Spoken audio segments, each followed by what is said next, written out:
Il y a 20 ans, Batardene quittait la steppe dans laquelle elle a passé son enfance. Comme aujourd'hui, elle a roulé pendant de longs kilomètres pour atteindre la capitale, Ulan-Bator. 1,5 million d'habitants. Cette ville rassemble à elle seule la moitié de la population de la Mongolie. Comme sur ses panneaux publicitaires vantant les mérites de la vie citadine, Batardene, aujourd'hui âgée de 36 ans, a fondé ici sa famille.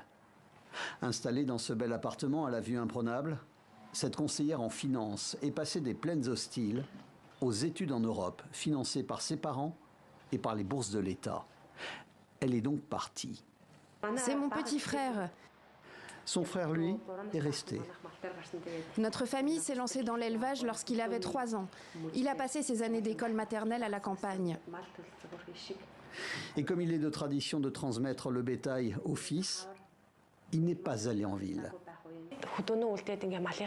Les garçons restent dans la steppe pour élever les animaux. Les filles vont effectivement dans les villes, étudient et restent travailler. Il y a de moins en moins de femmes dans les campagnes. Certains éleveurs parviennent à se marier après de nombreuses épreuves et tribulations et ont des enfants.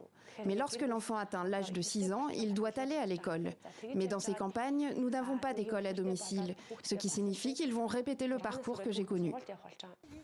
Ces hautes montagnes et ces steppes où les températures peuvent atteindre moins 40 degrés en hiver, plus 40 en été, font vivre de moins en moins de monde. Régulièrement, Batardene se rend chez ses parents. Aujourd'hui encore, ils vivent dans l'habitat traditionnel mongol, les yourtes, ces tentes rondes qu'ils démontent et déplacent au fil des saisons. Je voulais que mes enfants réussissent ce que je n'ai pas réussi à faire. Quand j'étais jeune, j'avais déjà des enfants. C'est pourquoi je n'ai pas pu étudier après le lycée. Je voulais que mes enfants aient ce que je n'ai pas eu. Loufsan Baldad a tenté d'échapper à cette tradition, cet héritage. Il est parti travailler à la ville, dans le bâtiment, pendant 2 ans. Il n'a pas aimé l'expérience. Il est revenu reprendre son métier d'éleveur. Difficile de trouver une épouse prête à vivre ce type d'existence.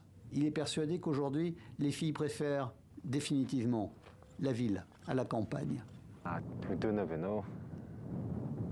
Je resterai à la campagne. Ma femme m'attend quelque part. Je suis sûr que je trouverai quelqu'un tôt ou tard. À la vitesse d'un cheval au galop, une culture millénaire s'efface. Depuis la transition démocratique du pays dans les années 90, le nombre de ces éleveurs est en constant déclin. Ils ne représentent aujourd'hui qu'un quart de la population du pays.